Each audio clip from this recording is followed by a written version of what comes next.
l'institution organe de l'Union monétaire ouest-africaine, Mesdames, Messieurs, c'est pour moi un grand honneur de prendre la parole dans ce moment solennel en ma qualité de président du Conseil des ministres statutaires de l'Union économique et monétaire ouest-africaine à l'occasion de la commémoration des 45 ans de la BOAD. Je voudrais à mon tour saluer la présence de son Excellence Monsieur le Président de la République de Côte d'Ivoire, président de la conférence des chefs d'État, et dire que Monsieur le Président, votre présence ici, malgré votre calendrier chargé, témoigne de l'importance que vous accordez à notre intégration régionale et donc de l'importance que vous accordez à la paix et à l'épanouissement des populations de notre Union. Je vous en remercie.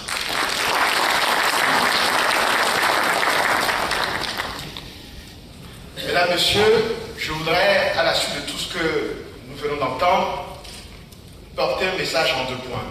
Le premier point concernera le message à l'attention de la BOAD, et bien entendu, le deuxième point concernera l'objet, le thème du forum qui réunira l'ensemble des experts et ministres ici pour 2 jours. Donc à l'endroit de la BOAD, je commencerai par féliciter le président de la BOAD, M. Adrien Landé, ainsi que l'ensemble du personnel de la BOAD pour le chemin parcouru depuis 45 ans. Comme l'a dit tout à l'heure le gouverneur, tout au long de ces 45 années, la BOAD, grâce à l'effort conjugué et du management et de ses conseillers d'administration successifs, a réussi à se positionner comme un acteur majeur du financement du développement de notre Union. Félicitations pour tout ce qui a été fait jusque-là.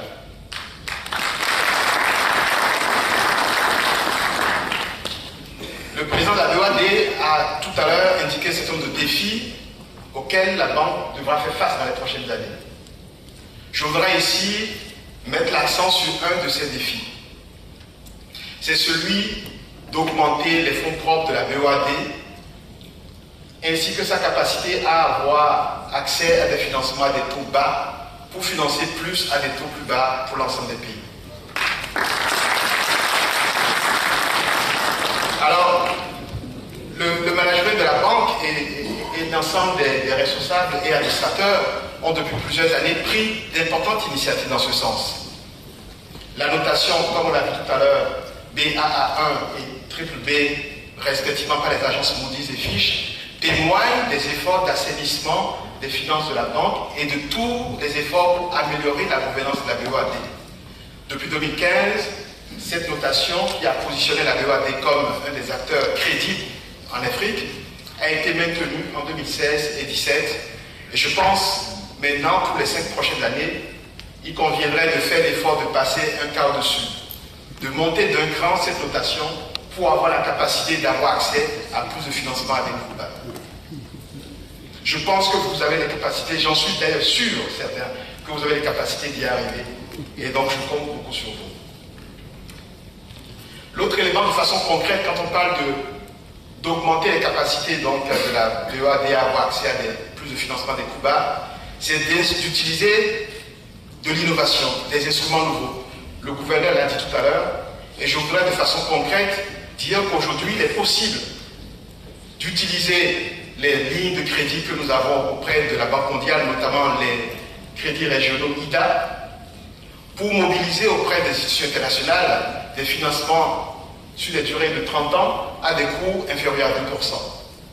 L'opération que le Bénin vient de conduire a démontré qu'en utilisant donc les lignes IDA, lignes que nous n'avons pas toujours l'occasion d'utiliser par le passé, nous l'avons vu, mais qui sont disponibles, le Bénin a démontré qu'en utilisant ces lignes, il est possible aujourd'hui d'aller sur le marché et de profiter de la notation AAA de la Banque mondiale et de lever des financements de très longue durée à des taux très bas.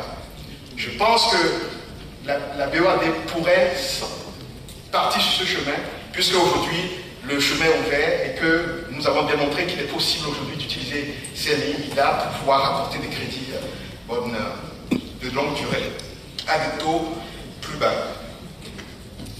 Donc, Monsieur le Président de la BOAD, encore une fois, félicitations pour le chemin parcouru, mais comme vous avez vu, des enjeux importants, notation encore améliorée, innovation de la manière et les instruments de mobilisation de ressources.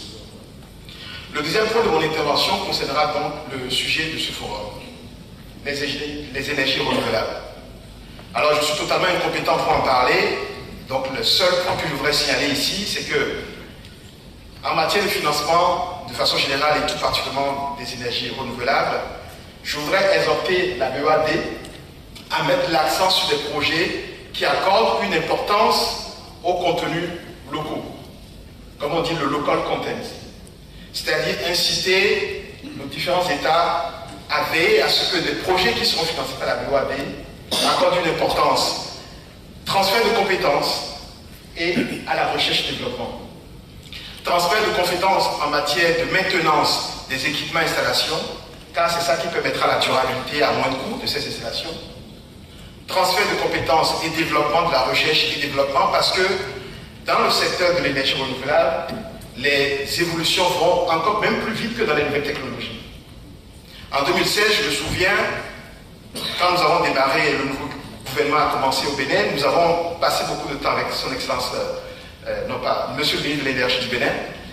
Nous avons eu beaucoup d'échanges sur l'énergie photovoltaïque et les experts, juste en 2016, nous disaient c'est une énergie intermittente et que c'est une énergie qui pourrait déstabiliser nos réseaux en période de basse production. Moins de 3 ans plus tard, cette question est quasiment résolue puisqu'aujourd'hui, il y a les capacités de stockage et de maîtrise totale de l'énergie photovoltaïque quand elle est injectée dans le réseau. De la même manière, l'Agence internationale de développement des énergies renouvelables, dans son dernier rapport, a indiqué que depuis 2010, le coût de l'énergie photovoltaïque a été baissé de 73%. 73%. Et que d'ici 2020, ce coût pourrait baisser encore de moitié. Mais aujourd'hui, j'ai entendu tout à l'heure plusieurs intervenants indiquer que la matière première, nous l'avons, le soleil, nous l'avons. Mais nous ne sommes pas drivers, acteurs de la recherche et développement. Si nous ne faisons pas attention et que nous laissons les personnes qui n'ont pas le soleil être les acteurs de la recherche et développement, nous aurons du mal à bénéficier des retombées de ces recherches et développement, puisque c'est celui qui fait la recherche et développement qui maîtrise sa commercialisation, sa mise sur le marché. Et donc,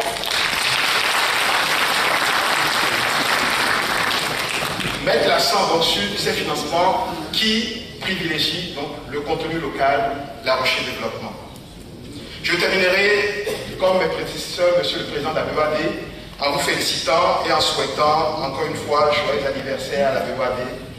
Excellence Monsieur le Président de la République Côte d'Ivoire, Président de la Conférence des chefs d'État, Excellence Monsieur le Président, Monsieur le Premier ministre de la République togolaise, représentant le Président de la République togolaise. Mesdames, Messieurs, merci pour votre aimable attention.